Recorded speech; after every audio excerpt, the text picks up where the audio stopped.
పక్క ఉండాలి అట్లా సేమ్ ఓకే. ఇప్పుడే నా సొంత ఊరు నీలకంఠాపురంలో 212 బూత్లో నేను, నా భార్య, నా పిల్లలు మొదటి ఓటు వేసి వచ్చినాం. కాంగ్రెస్ పార్టీను ఆదరించాలని నేను ప్రజలందరినీ కోరుతున్నా. మడక్సిర్లో ఇతర 2 పార్టీలు డబ్బులతో ప్రజలను ప్రలోభ పెట్టేటువంటి చాలా ప్రయత్నాలు చేశాం. విచ్చలవిడిగా డబ్బులు పంచినారు.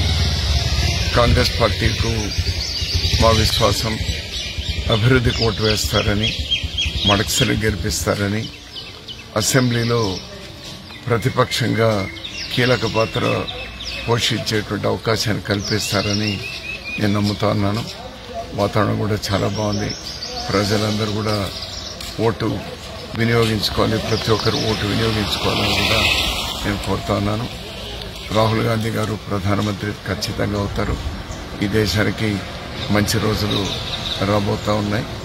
రాష్ట్రంలో కూడా అసెంబ్లీలో గత 2 అసెంబ్లీల్లో కేవలం ప్రతిపక్షం అంటే ఒకే పార్టీ, అధికార పక్షం అంటే ఒకే పార్టీ అనకుండా ప్రతిపక్షంలో కూడా ఇతర పార్టీలకు, మరి ముఖ్యంగా కాంగ్రెస్ పార్టీకు చోటు కలుగుతుందని నేను విశ్వసిస్తాను.